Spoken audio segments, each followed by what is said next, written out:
Hello, and thank you for coming to the 7th installment of the Race and Revolution Lecture Series. Today's speakers are particularly cool because they have both been here before. We have the Dr. Reverend Jacqui Lewis and Kenyon Victor Adams in conversation with us today. Now, Reverend Lewis is a senior minister at Middle Collegiate Church, a 1,300-member, multi-ethnic, welcoming, and inclusive congregation in New York City. She's a graduate of Princeton Theological Seminary and earned her PhD in religion and society / psychology and religion at Drew University. Kenyon Victor Adams is a multidisciplinary artist and curator. His work has explored the notion of fractured epistemologies and seeks to reclaim or expand various ways of knowing through integrative artistic practices. Kenyon has performed nationally as a vocalist, songwriter, and blues harmonica player, and has contributed art and thought leadership at the Yale School of Drama. In conversation with them as well is our very own Roger Berkowitz, who is the founder and academic director of this here Hannah Arendt Center. Roger, would you like to take it away? Oh, thanks, Skye. I'm going to be very short and welcome both Kenyon and Jacqui. Welcome back to Bard and to the Arendt Center, both of you. Thank you.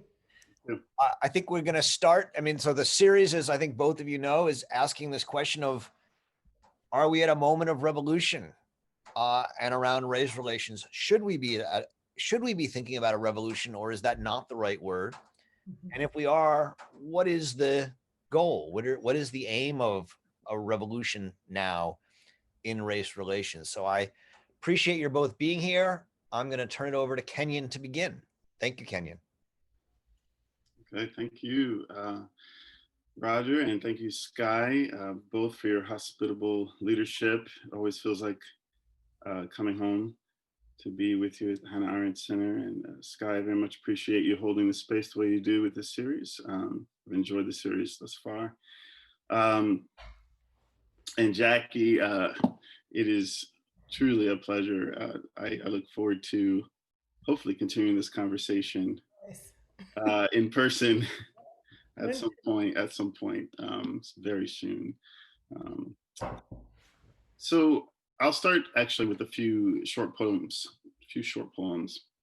The first is called Calculation. And, I really struggled with math. I barely made it out alive. My sister is a well-known rocket scientist, so this has been a lifelong struggle for me. Then I found poetics. So this is my attempt at an equation, what I'll start with. America equals a society built upon free labor, equals a superfluous population, equals somebody has to die, equals this death will not matter, equals it's not going to be me, plus this death is justified, equals whiteness.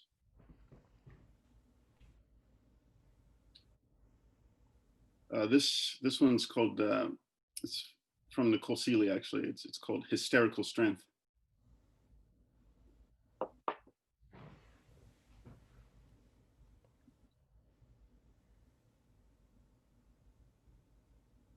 When I hear news of a hitchhiker struck by lightning yet living, or a child lifting a 2-ton sedan to free his father pinned underneath, or a camper fighting off a grizzly with her bare hands until someone, a hunter perhaps, can shoot it dead. My thoughts turn to Black people. The hysterical strength we must possess to survive our very existence, which I fear many believe is and treat as itself a freak occurrence.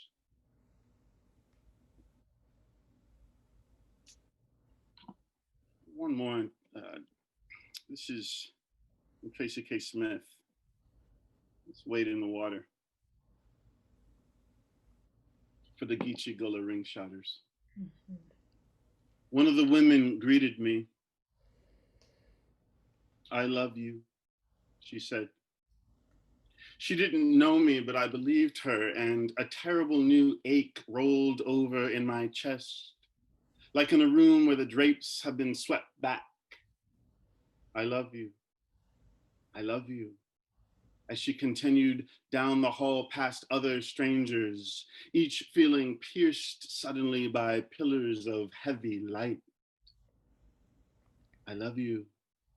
Throughout the performance, in every hand clap, every stomp, I love you. In the rusted iron chains someone was made to drag until love let them be unclasped and left empty in the center of the ring. I love you in the water where they pretended to wade, singing that old blood deep song that dragged us to those banks and cast us in. I love you, the angles of it scraping at each throat, shouldering past the swirling dust motes and those beams of light. That whatever we now knew, we could let ourselves feel, new to climb. Oh, woods, oh, dogs, oh, tree, oh, gun, oh, go run, oh, miraculous many gone, oh, Lord, oh, Lord, oh, Lord. Is this the love? Is this love the trouble you promised?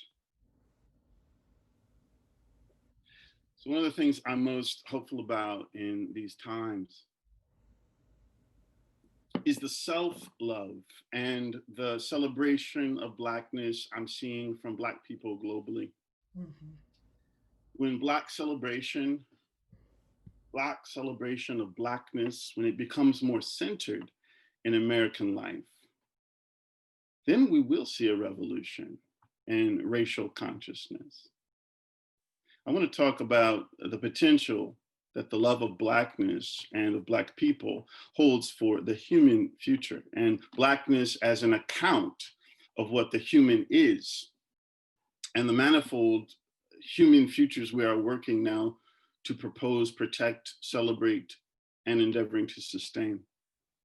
When people say, or when I hear people say, I just love this country, I love America, so often I find that they are not really considering the actual character or history of the United States, its global affairs, its colonial past and present. They are, instead, it seems, proposing an imagined innocent America that they can love without abandon, without critique, without blemish. You know, we all know that love without the ability to see and accept the true nature of the beloved is not love at all. There's something else going on there. The notion of innocence has wormed its way into the American political imagination. It's starting perhaps all the way back with the 17th century British Christianity, which imbued settler colonialism with eschatological endorsement.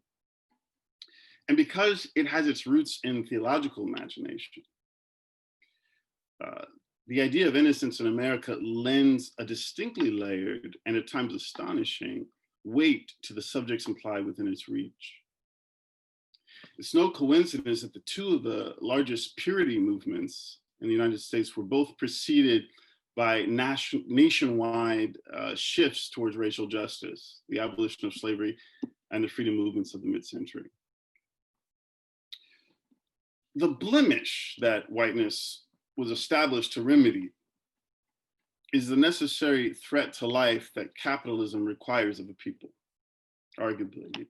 It's a kind of Faustian pact, or like the fatal ritual depicted in Pina Bausch's rendition of Rite of Spring. Free labor as the basis of an economy produces an inexhaustible vacuum, apparently, that must be fed. But whiteness, too, is hungry. Operating both as personal identity and political system, a kind of socio-political currency for white supremacy and racism, whiteness necessitates the radical erasure of human bodies and narratives through means both obvious and discreet.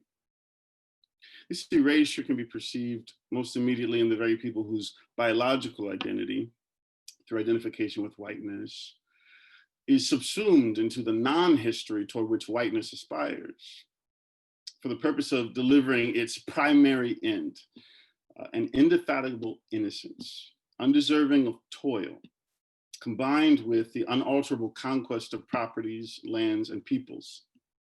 Theologically, this teleology translates to something like eternal life or reward.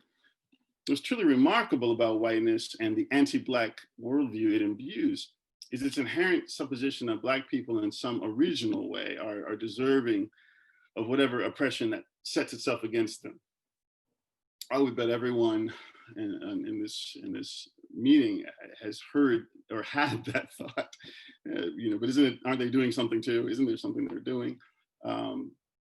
But also there's this idea that the spiritual heritage of Black peoples is derived from a kind of dark continent or mythological paganism that ultimately cuts Black peoples off from a kind of pure origin and holy destiny.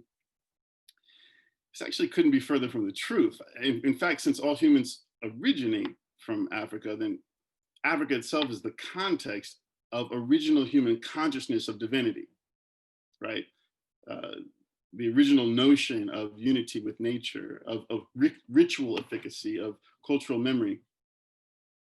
Africa is the site of all of that. It's deserving of recognition and celebration. That would seem to be healthy. Not only in the context of Black people, but in the context of the human story and the human future. The future in this sense is Black and requires our fervent care and love to become a future that welcomes the human community in all its multitudinousness. Whiteness is ultimately a profession against the body, against embodiment as a way of accounting for humanity. Whiteness must be bought into like a fake ID. But as Toni Morrison has noted, whiteness was also a way of establishing a new identity and vision for life in the new world, without having to acknowledge or account for the violences perpetrated upon these shores. Whiteness in that sense is kind of a big cover-up. But what has it cost America and other societies that have embraced its promise of new life, new identity, new social reality? It's taken a massive toll on individuals and on societies. So what could be gained from that kind of loss? First and foremost, to be gained is a kind of perennial innocence that no amount of pillaging and plunder can soil. It's a moral certification assigned by still another, even more superior being whose whiteness is eternal, infallible, and inextricably patriarchal. The God of whiteness, of British settler colonialism, of American manifest destiny, of segregationists, and so on, has fulfilled all his promises, save one. The God of whiteness could not redeem the loss of embodied self-consciousness, of self-love, in a word, humanity. Whiteness, in Morrison's rendering of the settler imagination, promised this kind of new life, the new world. Its spaces and inhabitants would provide a new self. Concurrently, whiteness at least implied salvation in the afterlife. Essentially, eternal unity with God, or holiness. This holiness in life after death, equated with whiteness, was what slavery purported to endow upon enslaved Black peoples who served their masters well in life. It was the theological solution to the religious conundrum slavery presented for the theologians and Christians who instituted and benefited from chattel slavery in the New World. So the spiritual destiny of Black peoples was at the heart of the moral questions around slavery. If African peoples could be saved and inherit eternal unity with the divine, the business of enslavement would not withstand its inherent theological disparities. The solution was the theological idea that free labor was a positive good and that Black people could achieve eternal life by aspiring to whiteness after death. The subsequent policies developed in the American colonies ultimately protected, quote, white and, quote, Christian people, even British-like people, according to Nelliver and Painter, from being enslaved while African or Black people were increasingly figured as suitable for enslavement. In an economy that required the unfair toil of someone, whiteness ensured that the assignment of toil would have an unmistakable signifier, and that the toil of Black peoples and the freedom of white peoples were respectively deserved, implying the innocence of the latter. Slavery as a positive good initiated a spiritual dichotomy between whiteness and Blackness, eternal life and death. This false construct, however, could only be upended by the innovative and indomitable new arrivals from sub-Saharan Africa's storied regions, which for centuries prior had developed the kingdoms of Ghana, Mali, Sanghay. These new arriving African peoples took the concept of Blackness, meant to mark them for forced labor and eternal separation from divinity, and made it the basis of self-love and selfhood, and ultimately freedom and citizenship. Something I read recently, being home in quarantine, been reading Adrienne Marie Brown. And what she proposes is not only an antidote to the negative and harmful effects of whiteness on Black peoples, but might also be applied to anyone who's recovering from whiteness, and perhaps serves as a kind of spiritual vision for a new racial consciousness. Brown proposes the mantra taught to her by the elder women in her life, looking in the mirror every day to say, I love myself and I love Black people. This simple meditation is the first step in the work to undo the hatred of the body that is implicit in whiteness, and within a society that identifies a superfluous population, forcing everyone to navigate the possibility of a bailout from an embodied sense of self and nation. Blackness is a constructive, dynamic, future-facing energy. The love of Blackness points to a love of humanity. Blackness is in many ways an apologetic for the human body, which whiteness diminishes as collateral in a power and possession modality, a way of seeing nation and possession as the same kind of thing. When we consider that all human life originates in Africa, it's exciting to think about a future full of multitudinous identities within and expanding from what Blackness brings within our reach: constructive, creative, human subject formation. The love of Black people contains within it all the many ways that we must account for the human and make space, make plans, make ways for multiple futures. Whiteness is kind of the great anti-human movement of our age. The love of Blackness and of Black people cultivates the self-love necessary for the futures we must imagine and realize.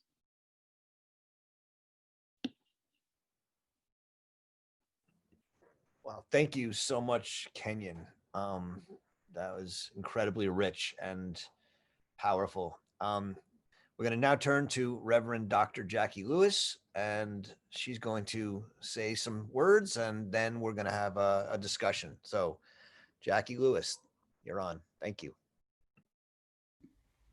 Thank you so much, Roger. Thank you, everyone, for coming. And Kenyon, thank you for all of that rich, beautiful thinking, the poetry to get started. I think we are due a revolution.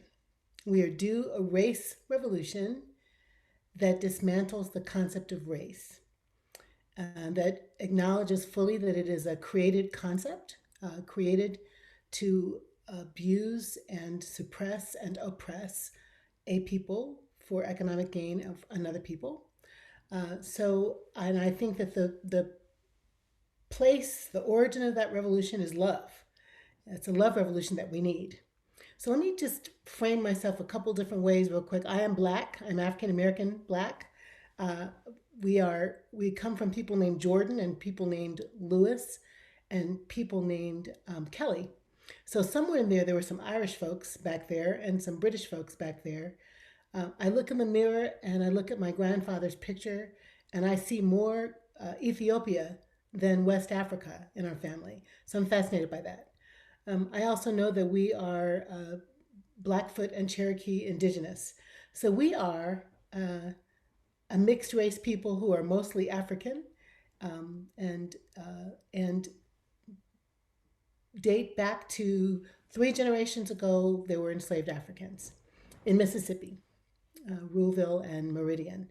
I locate myself just in the bosom of my Black people who came across waters, who survived the Middle Passage, who hoed land, suckled babies, cooked yams, picked cotton, all the way into my mom's generation, where she was picking cotton when she was 4, quote, carrying as much cotton as could a man, on a sharecropped piece of land that her mother owned, worked on in Ruleville. Mommy sang in the choir with Fannie Lou Hamer. My great uncle George helped register people in Mississippi to vote. My dad was in Meridian when the freedom fighters came, and then he went to the Air Force in Omaha, Nebraska. I just want to locate myself as a Black American person whose parents and whose parents' parents and whose parents' parents' parents somehow found some solace in the faith of the oppressors, made Christianity their own, prayed the prayers, sang the songs, found liberation in the liberative message of Rabbi Jesus, Yeshua ben Joseph, and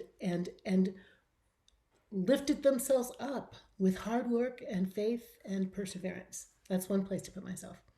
I'm also a theologian, a clergy, who studied psychology and religion, but my theological orientation is womanism, a definition lifted up by Alice Walker. I think I'm the second wave of womanists, Kenyon, but think about our first ones, Katie Cannon and Emily Towns, and Alice Walker herself, who is just ferocious badassery of literature, with some issues sometimes. But this lyric about womanism, this particular part of the definition, committed to survival and wholeness of entire people, male and female. Not a separatist, except periodically for health. Traditionally a universalist, as in, Mama, why are we brown, pink, and yellow, and our cousins are white, beige, and black? Answer, well, the colored race is just like a flower garden, with every color of flower represented. Traditionally capable, as in, Mama, I'm walking to Canada, and I'm taking you and a bunch of other slaves with me.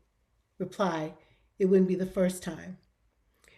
I find a lot of kind of joy and frisky playfulness in the imagination of Alice Walker, and in this definition of womanism, being for all the people. So I'm liberation for all the people, for the Jewish people, for whom anti-Semitism is on the rise, for the Muslim people who women can still have her hijab burned because she's in the wrong store, for indigenous people who can't even claim their own land, for immigrants sleeping on the floor with foil paper on top of them, for white Appalachian folks who don't have food on the table, for white people in the Rust Belt who don't think they can send their kids to college, and yes, for my Black brothers and sisters, my 4 Black brothers, aged 40 to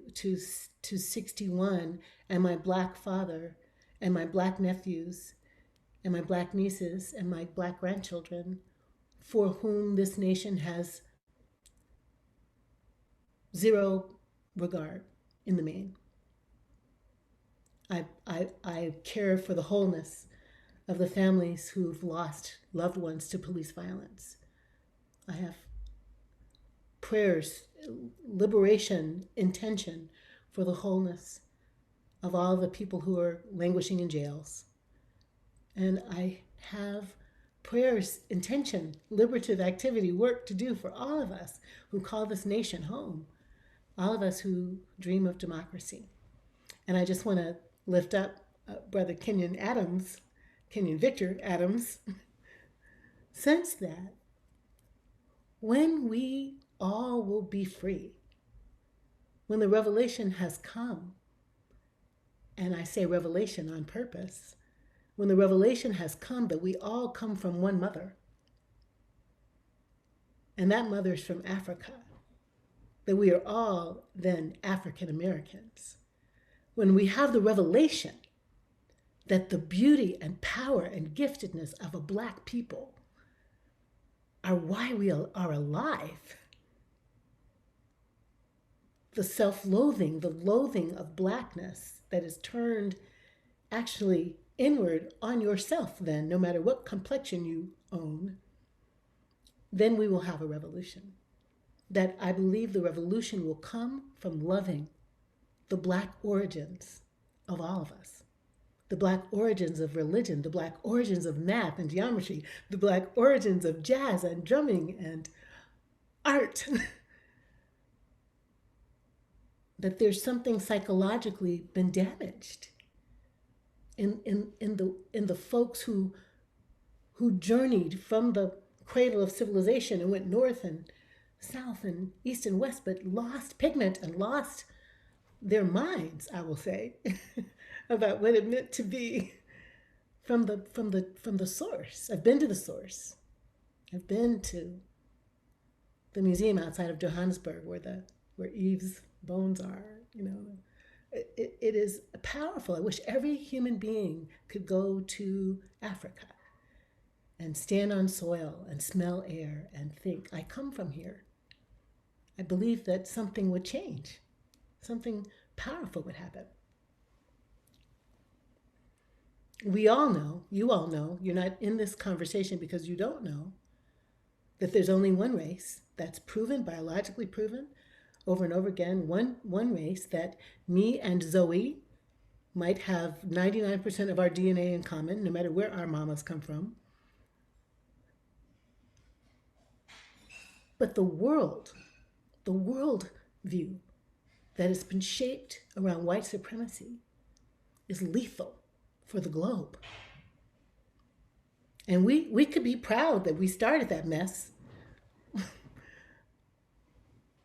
That Jefferson's Notes on Virginia get written with his happy, well-adjusted little slave-owning self. When he has observations about the Black and observations about the indigenous, and he sends those observations over to France, and people read the thing, and oh, la la. And his suspicion that the Black, I'm going to see if I can find this quote without going too deep into my story here, that Blacks are not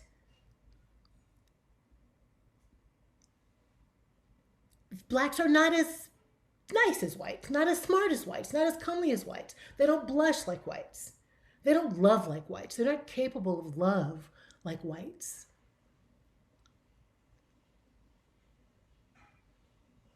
Their skin color horrifies him.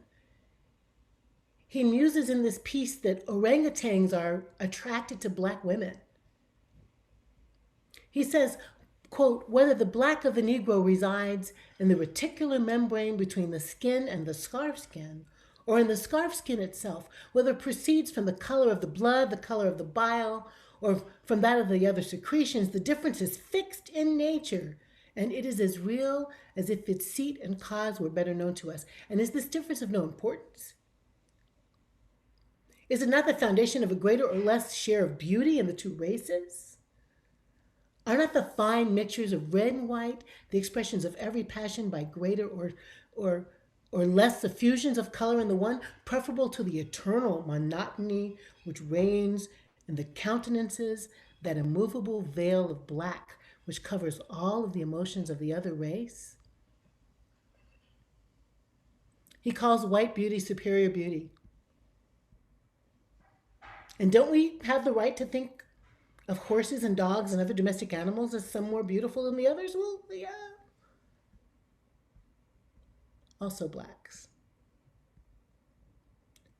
They seem to require less sleep, he says about my people. A Black after hard labor through the day will be induced by the slightest amusements to sit up all night. Though knowing he must be up at the first dawn of the morning, they are at least as brave and more adventuresome, but this may perhaps proceed from a want of forethought, which prevents them seeing danger.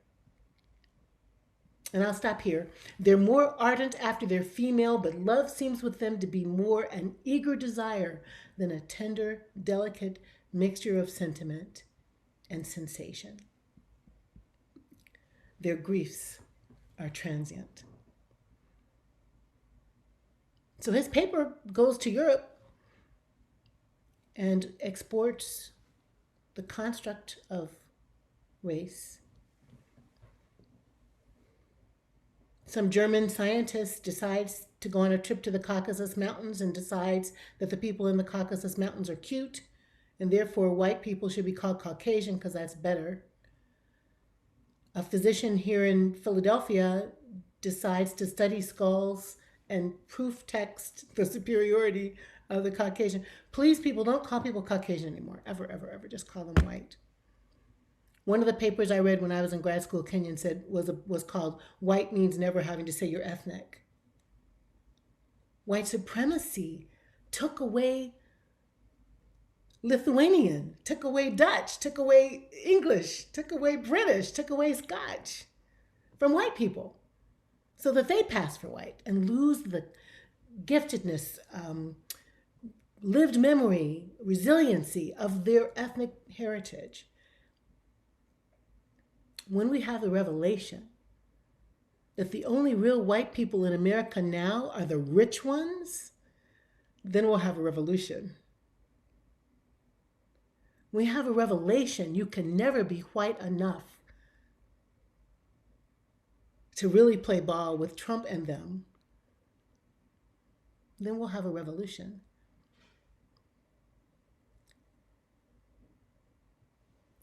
Let me just pose my own question. What's love got to do with it? I wish I could sing that for us, but I won't. What's love got to do with it? I'm working on a book now about the fiercest love as an antidote to racism and xenophobia. And what my kind of first hypothesis is, almost every single one of the world's religions says something like love your neighbor as yourself. Don't do to the other what you don't want to do to you. Do what you want done to you. This is Islam, Judaism, Christianity, Baha'i, Zoroastrianism, everything. Something about love neighbor as self. And I would submit that that's because we are all African. And in the African context, there's this philosophy called Ubuntu. A person is a person through other people. I am human because you're human. This philosophy got extroverted when Mandela was freed from prison and had found the humanity in his torturers, the folks who had imprisoned him. The concept of I am because you are is what King is saying when he says we're inextricably connected in a garment, a woven garment of humanity. I'm paraphrasing him a bit. It is that I survive because you survive. It is that we are one organism in different bodies. The greeting, Sawubona, I see you. When the Zulu people say Sawubona, they're saying, I see you, we see you. Who's the we? My mama, my grandmama, my big mama, my daddy, all my ancestors, my cosmology, all my deities. We all see you, and we see all of your people. It takes a village to raise a person kind of idea. I'm arguing that there's a whole bunch of people walking around who don't love themselves, and that's why we are in such horrible state. Kind of picking up a little bit on Kenyon, the kind of sense of an absence of I'm going to say an absence of a presence, an absence of a soul, an absence of a hole where a soul should be, a hole where self-esteem should be, a hole where self-love should be, self-appreciation, a hole where shame has eroded the heart of the ones who enslaved the other ones. I'm just arguing that the beginning of the revolution, the beginning of the revelation, is I am lovable. I can be whole because I'm lovable. I, if you read Trump's niece's book about Trump, whoa, that's a that's a great psychological study on narcissism run amok, and it just makes sense. She's not even mean. She's honest. Like when you're Donald Trump and your mother's sick all the time and you don't have a mama and your daddy's absent and is a sociopath and you don't have a daddy, you don't get a soul. You don't get it. You don't get the container, psychologists would say, that hold you in a good enough way. You don't get held and loved, and the thing is gone. So the beginning of the revolution is to create a context in which self-love can grow. The children that we're raising, they've got to learn how to love themselves, which means to say we need to make America a better container, because it's hard to get the love for yourself when you don't have food on the table, you don't have safety, you're not, it's dangerous. One. Two, there's something about the love of the posse. You guys are in this community, but I think when our posse crosses difference, when our people cross difference, the reason the segregationists didn't want us to play together is because when we do, we find out that we like each other and we love each other, and we build coalitions that are powerful and strong, that are glued together with empathy, right, and shared experience and story. We might even cross-marry and miscegenate. Because the truth of the matter is, I think we have a muscle memory that we all come from the same place. So I think the revolution requires intentional relating across difference, cross-racial coalitions, cross-faith coalitions, multiple gendered coalitions. We are not going to get to the promised land in segregated silos, in other words. And then finally, the third part of this is about love of people, like the whole todo mundo, that there is something about acknowledging, recognizing that we are a global neighborhood now, and that if we are going to have an anti-racist revolution here in America, we've got to look across the globe at where xenophobia and racism shows up. This is not an American problem. It's a worry about dark-skinned people migrating to where the light-skinned people are. It is the Chinese people will buy whitening products on the black market to make their skin lighter. It is because whiteness has been exported with such grace and power. Everywhere is colorism. Everywhere is racism. Everywhere is the lie of white supremacy.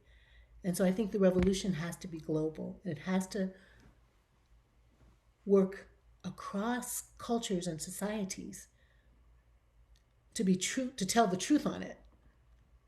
How whiteness costs the Holocaust, how whiteness costs the exploitation of black workers in Africa. I mean, we have to tell the truth on it. I want to stop there because I really want to talk to Kenyon. But with my womanist hat on, I'm for the survival and thrival of all the people, no matter what color they are, no matter who they love, no matter how they look. I say that as a black girl from black people, that I think my liberation is tied up with Zoe's, no matter what. And I think that the revolution comes with the revelation that we are one human kind, one race, and that we have to love ourselves and love our neighbor and love our globe to healing.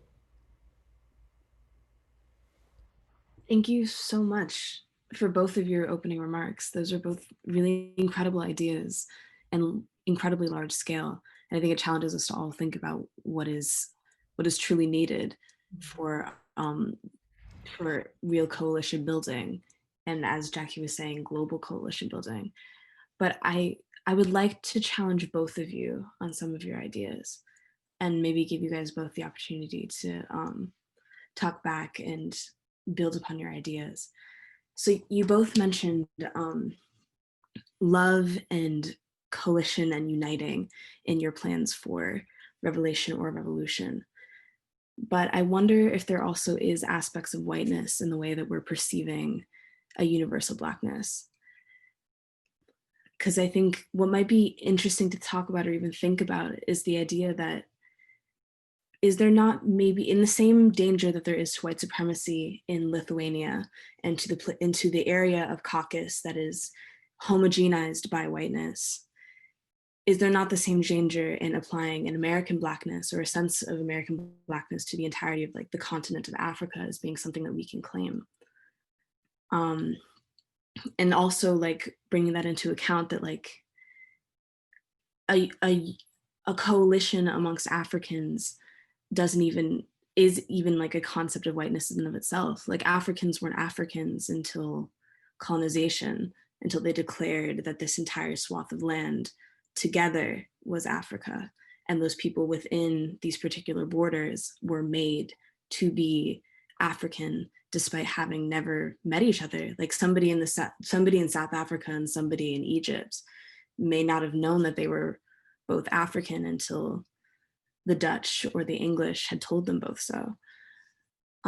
So I wonder if there's something there in terms of inscribing a planned Blackness onto a people that maybe did not ask to or did not claim our Blackness. And I think the other thing I was also going to say, second question too, is that is there danger in love as well? I think there's a big conversation right now, I think, on cultural appropriation and like the types of love of Blackness that ends up excluding Blackness, loving Black music so much, but not loving Black people, loving Black culture so much, but not loving Black people, I think so much of Black culture has been so welcomed by cultures globally. And yet, as Reverend Lewis says, we have colorism globally. We have constant worry about the mixing of different peoples, about the darkening of different peoples.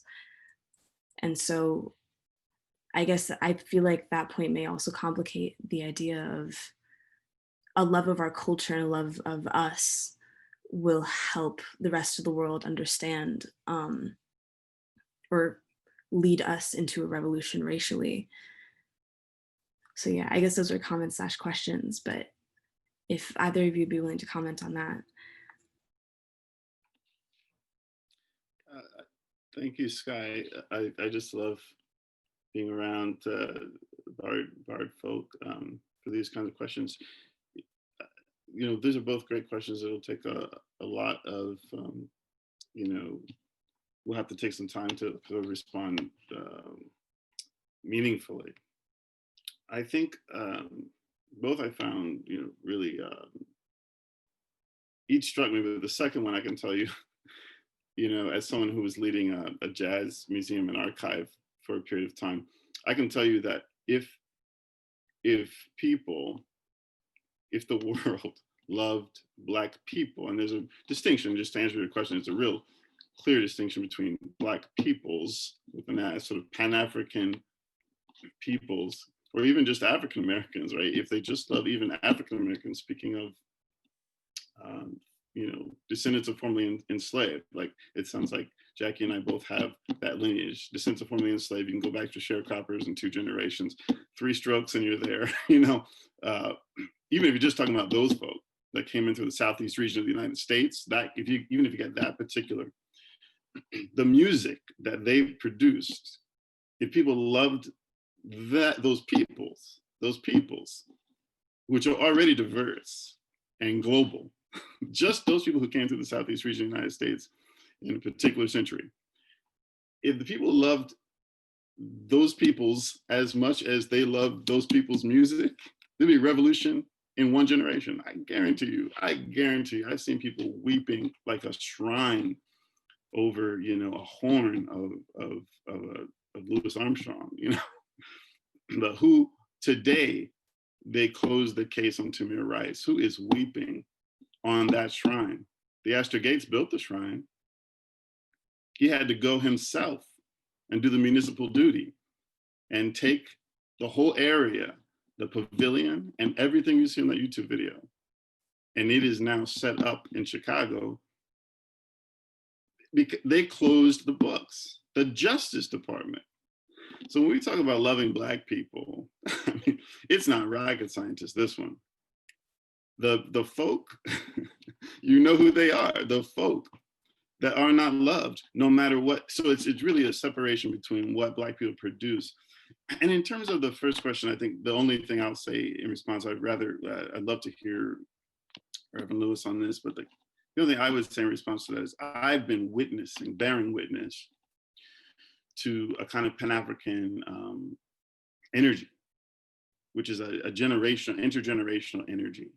And I think there is a kind of continuity of vitality that, there may not be a clear Pan-African identity, but you've been seeing the front cover of Vanity Fair and Vogue, you've been seeing Vogue Italia, you've been seeing, that's not just, wow, those folk from Ghana, those folk from Haiti, that's like, you start to feel, particularity is what makes Blackness a humane account of the human, right? So whiteness is always trying to claim universality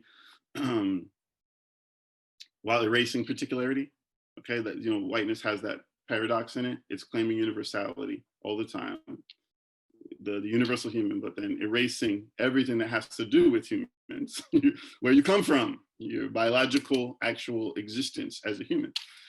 Blackness, and Black folk, and what you see in all this is you see this incredibly expressed. I do have Black as King in my mind. When I see Black as King, I was in high school in Florida in the 90s. So the 90s is a height of a really robust Black expression, and also violence against Black people all at once, right? So everybody I knew, everybody knows somebody who's getting locked up. Everyone knows somebody who's dealing with the things we now sort of think of as kind of lore. In the midst of that, I remember at school just seeing, Afro-Caribbeans, everybody doing things that now are the front cover of Italian Vogue. And I'm just saying, when I see that, I feel that. And I know there's some kind of continuity. So the critiques, sort of applying critiques of colonialism and colonial constructs, that is still, in a sense, to try to respond to your critique, I think it's, in a sense, we don't have to name or identify or locate Black identities merely in survival of colonialism, right? So that's one pushback I would give. If you just think that, there was an insane article actually about Louis Armstrong from the New Yorker that was kind of saying, it was astonished, it opened by saying how astonished that he could be happy. I was saying, and they actually called him a man born indisputably Black in the 1900s. So the idea that he could not conceivably be happy. So now you're saying that there's never been happiness or joy in the entire history of white sort of violence against African peoples.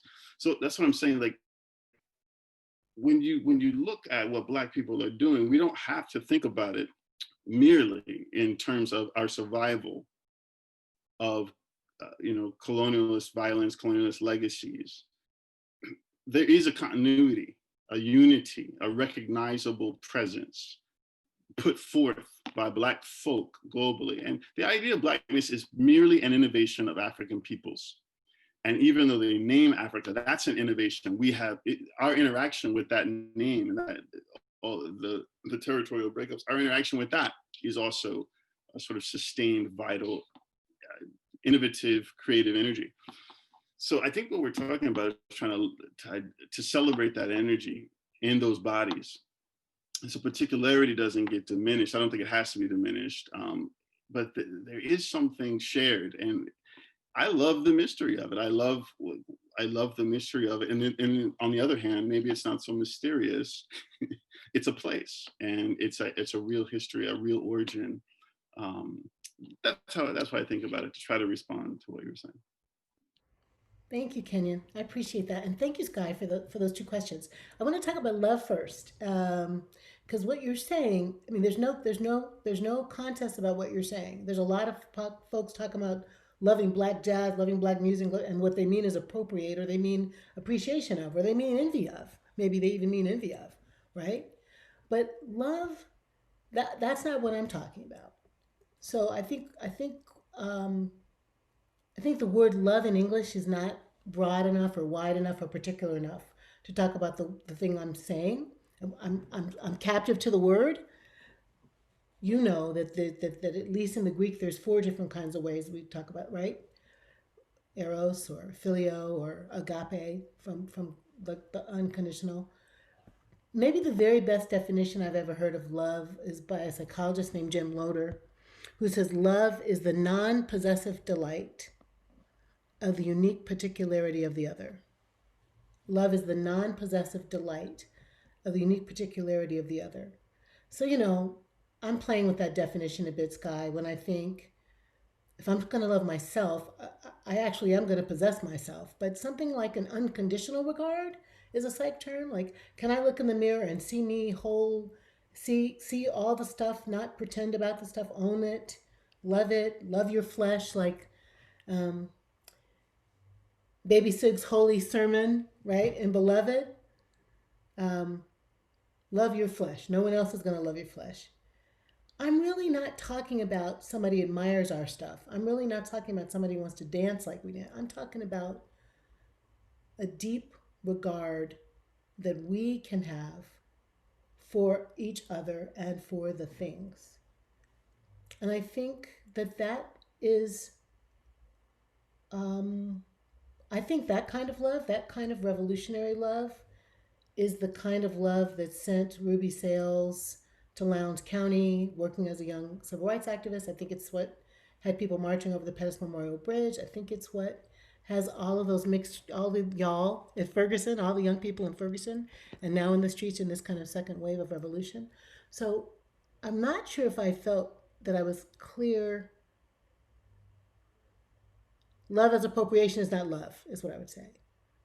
Let's try to think of another word. I'd love to think about some more words, because I'm talking about appreciation, I'm talking about delight, I'm talking about affirmation, I'm talking about jouissance, I'm talking about joy. And I think the word love isn't sufficient enough, right, to describe what I mean. I also think, and Kenyon might have been going here a little bit, but I know I'm feeling this in my body, that all the things that white people have colonialized, but it can't be my mind, like you are an explorer and you go name the continent Africa, but the people who live there aren't thinking about you colonialized, right? The woman in Ghana that's raising babies, and the other one that's starting a micro business, or the people who work on the river in Namibia, or the people who work in the Congo, or the people who are does whiteness prohibit us from being creative and generative even inside the structures that the whiteness creates? Isn't that part of our resistance, is to make it ours and to flourish enough inside it that we dismantle it and reconstruct it, is a question I would have back. The question being, is it our responsibility as people of color under whiteness, to flourish and thrive as best we possibly can within it? I'm saying once the first white person said this is the continent Africa, as soon as that happened, Black people were already resisting, right? They were resisting before the word finished on their mouth, Right. Yeah. And they are. And so it's kind of like where we find our power, or where we locate the energy, the creative energy, the revolution in it, is what I'm suggesting. So I don't think it's a white concept to talk about ubiquitous Blackness, is where I'm going. Mm. I think that there is something indigenous about Blackness, that is indigenous even in white people, that they don't own, but that we all can. And I find that to be like a liberative posture, as opposed to allowing the thing that white folks do where they just make everything white. That's one thing. But I'm saying it is indigenous that we are all Black. And I think that's different. I'm not positive, but I think it is. No, I can fully understand that. I think you're actually echoing, I don't know if you've read it, Amy Cesar or there or the negritude movement in Yes, France. yes, yes, Yeah, yes. Yeah, yeah. yeah. Which spoke exactly to that in Blackness. And I think, as Kenyon was saying in his opening remarks as well, is that in Blackness there is an inherent humanism. Yes. There is a return to, I guess, our most basic functions and instincts and features. Yes. But this is a really interesting conversation because there's so many. It's an interesting conversation to reclaim features of naturality and almost like what white people and white colonizers were almost called like savagery. And I think I find that very interesting, especially from the perspective of the theologian perspective as well, in terms of colonization and Blackness. But yeah, I don't want to overtake too much of the conversation. That's good. I mean, like, let's call me and text more. It's good. To. Yeah. I think my next specific question for you all, though, would be, so since this is about the revolution and both of you believe that in placing Blackness as a center toward a racial revolution, what does post-revolution look like? What are you revolutionizing toward in that particular way? What is the goal for you?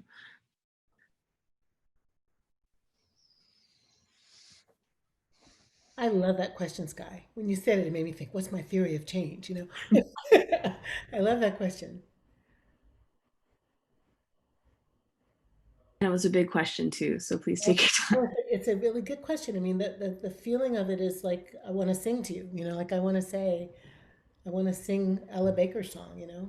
Um, when the when the suffering of a black boy's life, when the killing of a black mother's son would be as important as a black mother's son, that's a goal. It's a real practical goal that seriously, truly, not because we saw a lynching, you know, on screen, but literally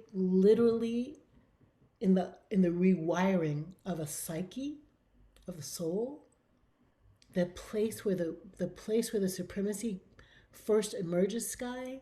Is it a nursery school? Is it the 3-year-old on the playground? When's that first place where somebody's mama planted the seed that their blonde hair and their blue eyes entitle them to something? My goal is that there's a moment in time where that never happens again. Where it never happens again. And it's not replaced with, you know, some kind of like sci-fi movie where the black people are in charge and they, you know, are hunting the white people and eating them or some kind of shit. Like, you know, that's not what I'm talking about. But really that the honoring of everyone's gender, everyone's sexuality, everyone's um, ethnicity, everyone's ability. That's my theological reign of God on earth or something. But where it actually is that we see each other and honor what we see fully without needing to codify it, change it, co opt it, appropriate it, colonize it. That the species, the one before you, is delightful to you, that you can affirm and love it, is the way I would say that goal. Kenyon, can I ask that question to you as well? Yeah, I understand the question to be sort of, what am I hoping to see? I guess, what is your utopia? Yeah. Wouldn't Arendt have something to say about that? Okay.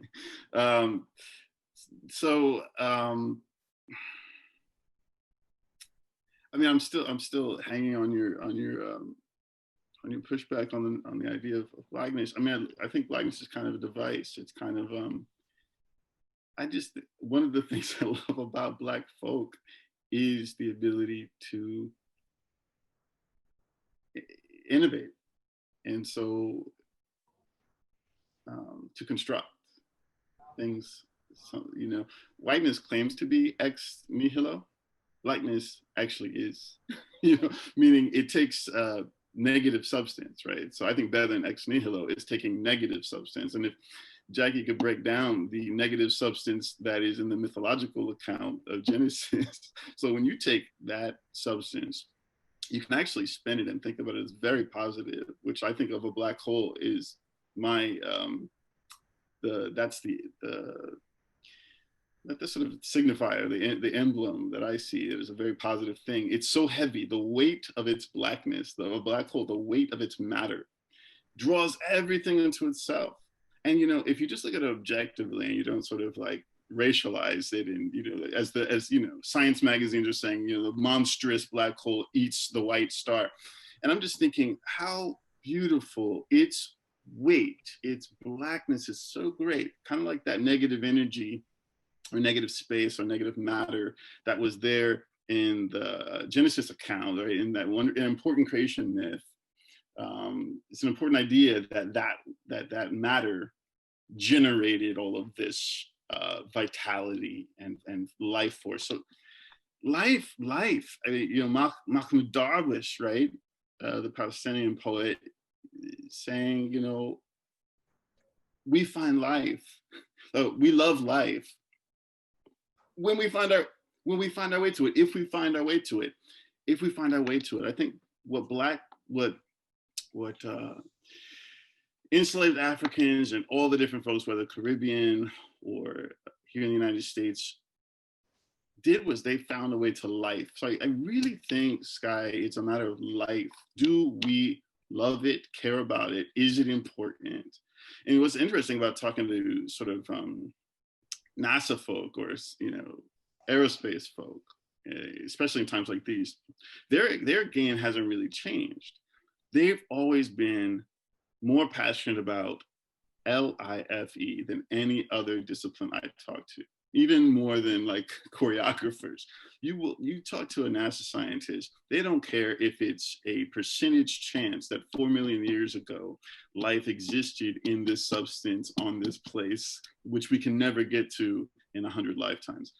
So that I'm concerned about sustaining life. And I think that is what we see in the energy of the place we call Africa and its peoples, all those folks that have been in diaspora, wherever they go. Why is it that you see a generative life, even a resisting kind of life? What is that? I'm interested in that, and I'm interested in the futurity of that. So future Blackness, I'm interested. I think that is kind of our hopeful thing, that we can innovate towards a life that can sustain, like a life force that can sustain everybody's body. And so I think, you know, obviously the womanist tradition has claimed and really demonstrated that it can hold everybody's body, right? Queer Black women basically can kind of become this train. We all can ride toward what? Toward life, you know. And if we don't take for granted that whiteness really does mean our death, I think you can associate several genocides in its short history, as Jacqui was pointing out. Its short history has already yielded multiple genocides, not just on this soil, not just in Germany and throughout Europe, but, you know, globally. So I think we need to think about, do we love life? And then ask ourselves, what is the train that's going to take us there? What is the mode that's required of us? And I think Blackness is a very innovative thing proposed by African folk and their descendants in diaspora. And its purpose, its energy is a life energy. I think it's creative in that way, hopeful in that way. So I want to see lots of everybody's body inside of a life force train moving forward. The future's got to have more room for more bodies, and they have to be vitalized and by a kind of life force, which we can sustain. Kenyon, I really wish Sun Ra Orchestra was still alive so I could put you in conversation. We still got Nona Hendrix. We still got, you know, the P-Funk still around. Very true. I think they'd have a lot to say about your idea of Black life force and its futurity and keeping the entire human race alive. But I think I know Roger would also like to ask you both a question, so I don't want to take away from his time. Oh, well, also I want to get to let some other people, if you guys have questions, feel free to put them in the chat or raise your hand in the chat in the participants box, and we'll try and get to one or two. Look, this has been fantastic. And Jacqui, let's love got to do with it, right? What strikes me is this is the 7th in our series on race and revolution. And honestly, the first 6 talks, people were very shy about revolution. There was a lot of concern. Is it violent? Do we need a revolution, reform? I love the fact that you guys both came out and said, yeah, we need a revolution. And that was really exciting. And you both also said really the same, in one way, the same thing. We need a revolution in love, right? And yet there's a way in which the idea of love that I think you're both proposing or talking about is a little different. And I'd love to hear you talk about it. And then I'm just going to try and put it in conversation with Hannah Arendt, as Kenyon said. I mean, I heard Kenyon talking a bit about self-love, the Black celebration of Blackness, and Black particularity versus universality. Whereas Jacqui, your love revolution talks about one race, all one mother from Africa, and we're all African American.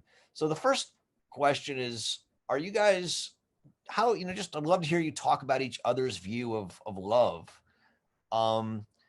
And then the second is more general about love. As I think you both know, although I'm not sure, I know I've talked to Kenyon about it. In the one letter that Hannah Arendt writes to James Baldwin, she praises the New Yorker article, which becomes The Fire Next Time. And she says that in the spirit of someone who deeply respects him, and they knew each other as well, she has one criticism, and that it's his turn to love at the end of the article, at The Fire Next Time. And she says that love is represents a powerful need in dark times when Jews or Blacks or other people are oppressed, and it provides the warmth of intimacy and the substitute for the light that a public realm would cast. But she worries that love can't create a world amidst people who are different and may not love each other. And she quotes Lessing, and she says of Lessing, he wanted to be friend of many, but no man's brother.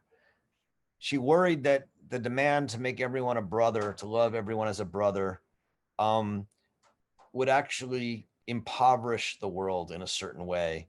And what we needed is a kind of friendship and respect for all people.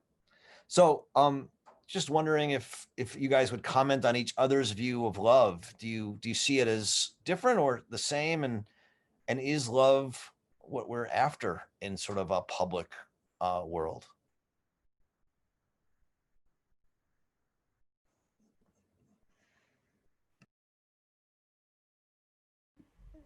That's a great question, Roger.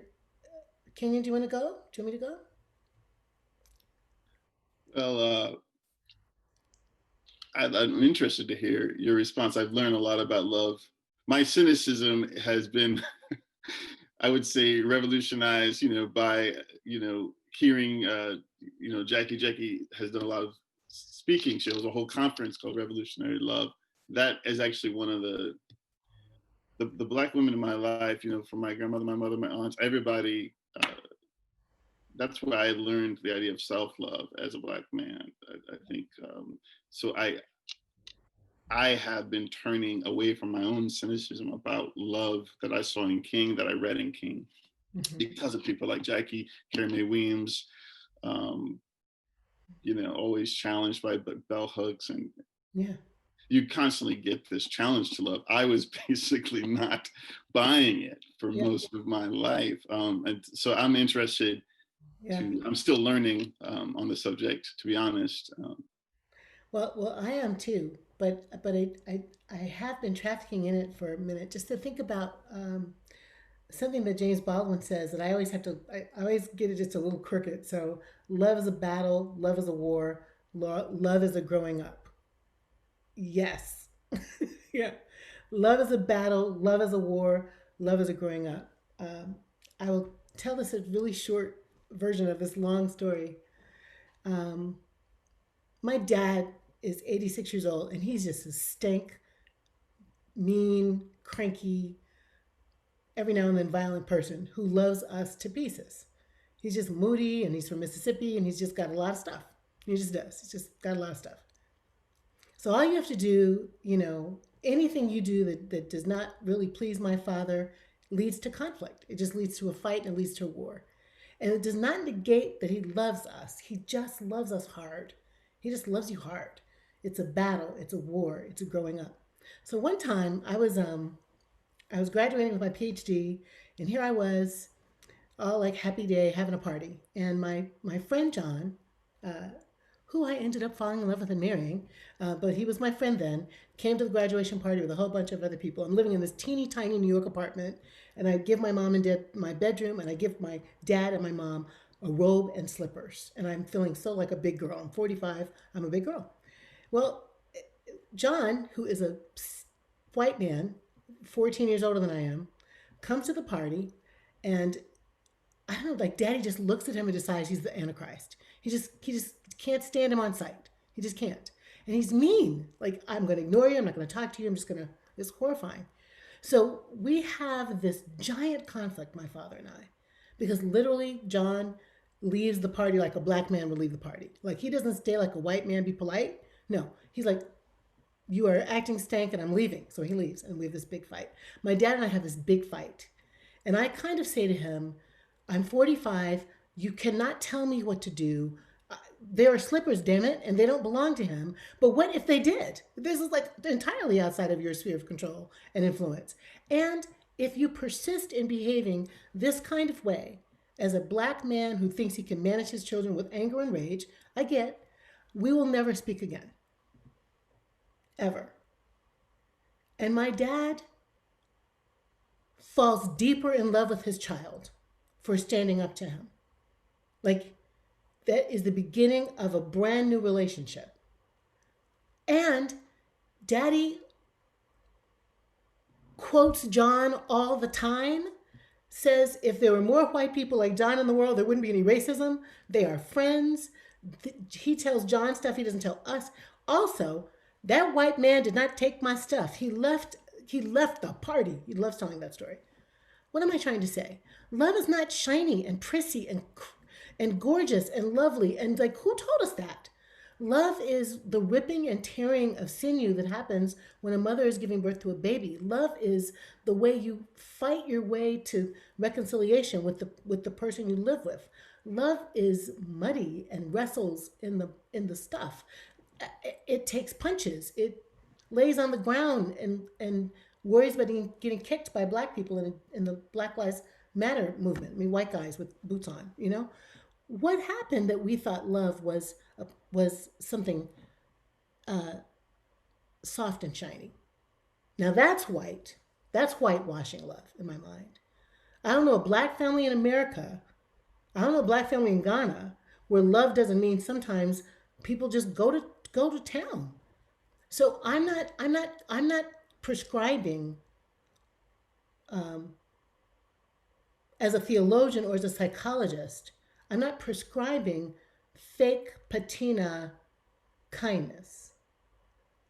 I'm talking about radical truth-telling, confrontation, look yourself in the mirror, own your crap, get with a therapist, make the world better by throwing down, by being willing to lay down your life, because that's what my Rabbi Jesus taught me. So I'm not talking about that stuff of codependent love songs. That's incredibly helpful, Jacqui. I mean, I love that love is a battle.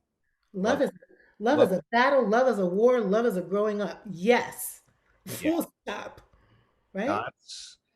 That's profound. That makes love worldly in a way that I think Arendt was not reading it when she read the quote in Fire Next Time, and that's really helpful. And I totally understand it, right? Like she would come from a world where, of course, like this romantic ideal of like white skin and blonde hair and someone's got breasts are out and the pushed up thing and people are making out, like that's not what we're talking about.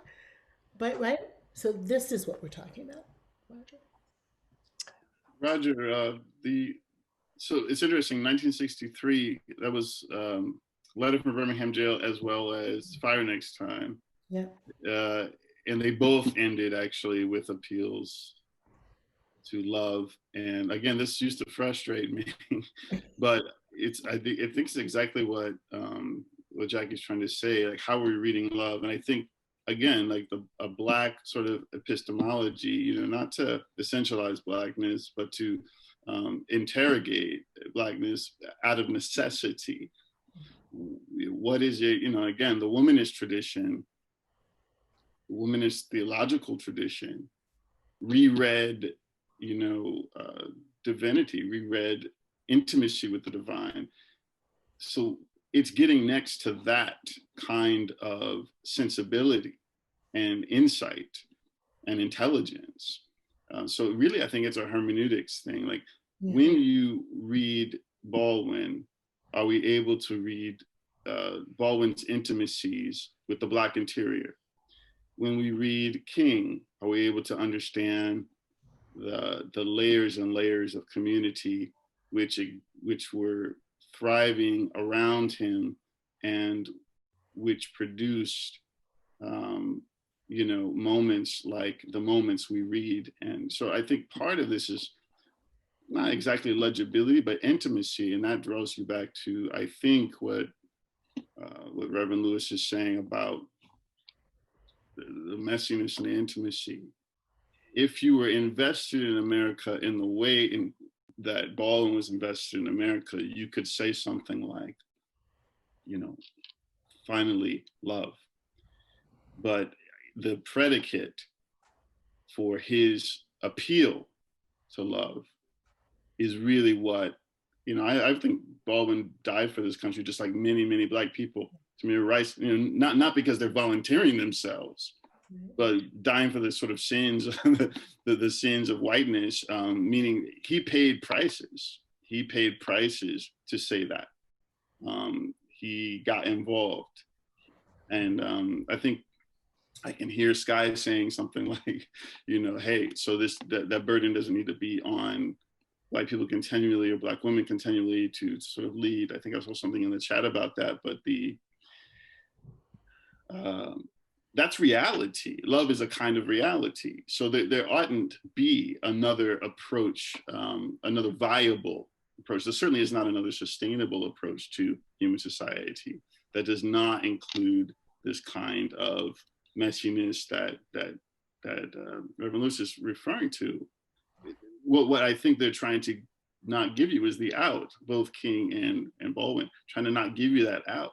And then the whole thrust of womanish testimony is just right sitting in that pocket. It's sitting in that pocket.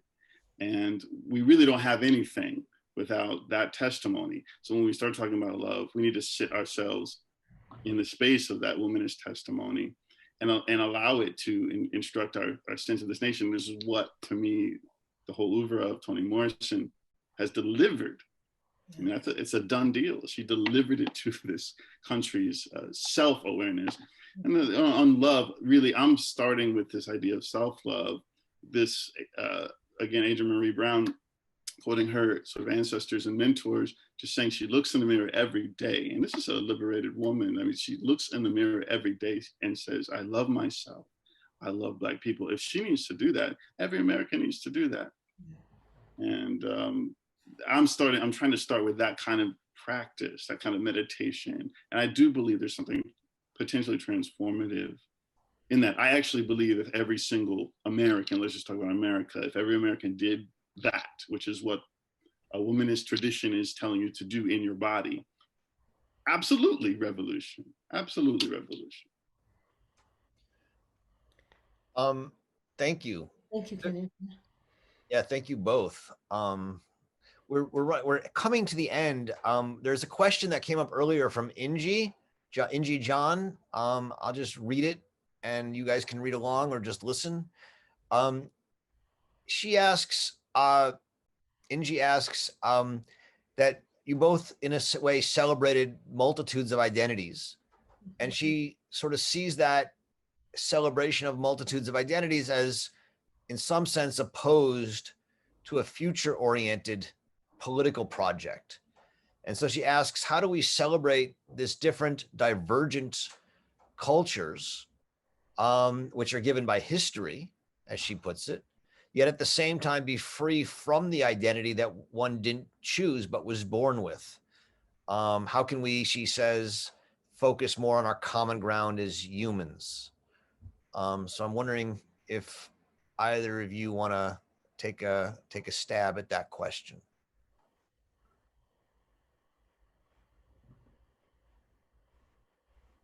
Can you repeat the part about the multiple futures? Yeah, I mean, I'm just reading it in the chat to some degree and trying to make. So she says that there's sort of an opposition between the celebration of human multitude of identities, right? And the idea of a future-oriented political project. I take what Inji's saying, and Inji, if you want to come on and say what you're saying, I'd love that. But I take it to be that there's a political project of creating, as she says, the end, common ground for us as all humans.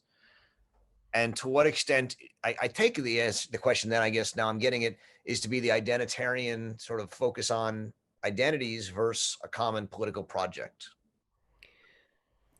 I don't know. I don't know, Angie, if this is going to get it to you. So I'm just going to tell a really quick story so Kenyon can be, sharp on it.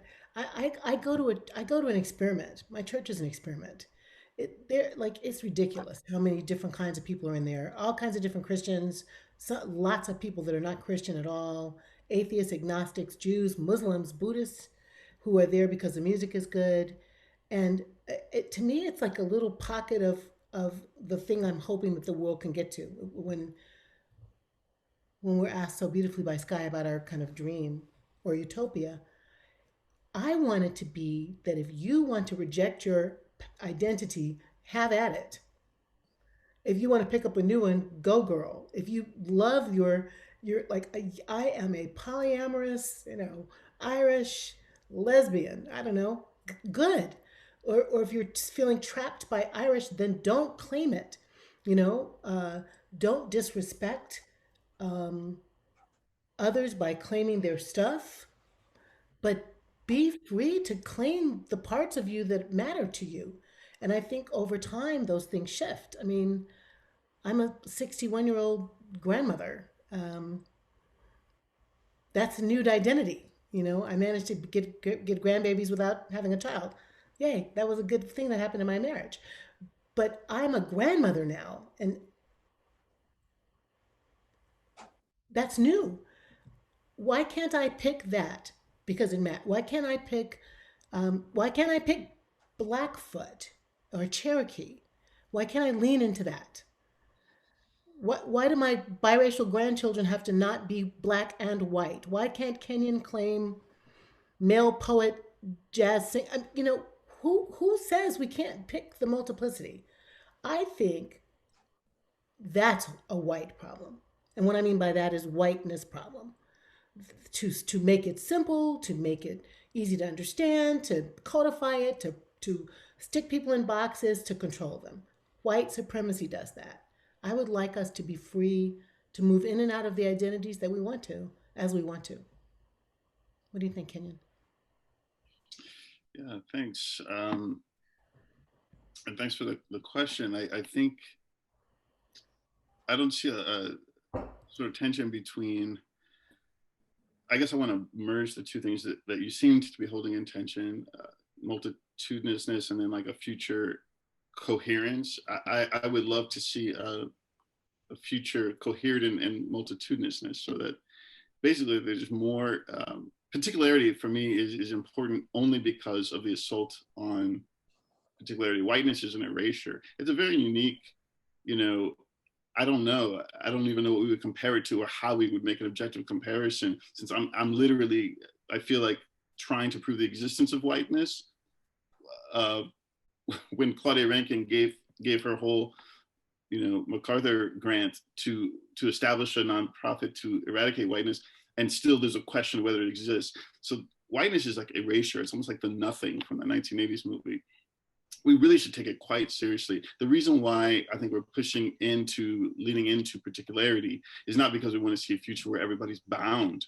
It's just that there has been an assault on particularity called whiteness. And that's a 600-year problem at this point.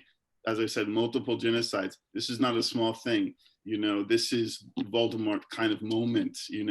What other kind of alarm needs to be sounded? What kind of book or novel or series needs to be written? The testimony, even nearly a century ago, is already said that I think it was Du Bois. We've already, in letter and in every media, we have put the case before you. This is a danger. This is a problem. And so I think now it's a human problem. I would love that to be sort of unanimous. And then to understand that particularity has been under assault. Bodies have been under assault. It's going to be very difficult. I talked to Ibram Kendi just offline about this question that I had in my own mind with intersectionality. I find myself also like becoming, various things, with my own critiques of binary, and there's those questions like, well, what is there an order to this? Is there a laundry? We have a laundry list. Is there an order to some of this stuff in terms of the particularities that have been come under assault? Queerness is coming under assault. Queer bodies come under assault. Black bodies are under assault, and it's female bodies are under assault. So I feel that we have to kind of move through like a surgery. You do have to move through and construct and repair. And whiteness has done a lot of damage. So if we can, again, like this idea of loving and investing in and being connected to Blackness and Black bodies is a way of moving against that, repairing that, calling for account of that. And then you have to do that in all the different ways, all the different particularities that have been harmed. And then I believe you start to envision a future. I don't believe you can envision a future of multiple bodies and multiple identities being all cohered and living in a space of vitality if you literally can't think of one body being not discarded. Once we have that moment of, let's call it love, of investment, of wakefulness, that moment, the invitation's been there for centuries. Once we have that moment, I think then you actually get a vision. You don't need a revolution because people start to themselves live out their destinies, which is life, to live. They start advancing life. Wow. Thank you. Thank you, Ingie, for the question, and both Jacqui and Kenyon for really powerful answers at the end here. Skye, I think we should probably bring it to a close and let our panelists get some dinner. And thank you all. This Race and Revolution series, which Skye has helped curate this semester, is going to end now. We didn't want to have things, it's going to end for this semester now, given that we're having the election next week, and we wanted to give people time to deal with that. But it's going to come back in the spring semester again, and a whole new series of discussions will continue. So we hope you you can always check out parts of the Race and Revolution series you missed on YouTube and on the Arendt Center webpage. And I want to thank again, Kenyon Victor Adams and Reverend Dr. Jacqui Lewis for an incredibly stimulating and provocative talks and discussions today. Thank you guys very much. Yes, thank you for staying with us despite how hungry you both may be. And I really appreciate the discussion, the conversation, and I think there's just so much more to be had, even in terms of identity and who gets to claim what and in what regard. So I hope you join us in conversation continually as we continue this series and beyond. It's been lovely to have you both. So thank you, sincerely. Thank you, Skye. Always a pleasure. Thank you, guys. Thanks, everybody. And we'll talk to you soon. Good luck next Tuesday, everyone. So have a safe election, please. Please take care of yourselves. You never have to say something like that. Have a safe election. Oh, God. Kenyon, people have asked where they can see your poems. Do you? Those weren't all. Were those your poems, or you read them? So I read poems from Nicole Seeley. "Ordinary Beast" is her collection. I read Tracy K. Smith, "Wade in the Water." It was her collection. Mine was a new one. That was the first one. Yeah. My forthcoming collection is still in transit. So thank you. Is that first poem that you read published online anywhere, or can people read it? It's an excerpt from a forthcoming collection, and I'm still working with it. Wonderful. It was great. Thank you very much for sharing it. All right. Thanks, everyone. Good night. Good night. See you soon. Bye-bye.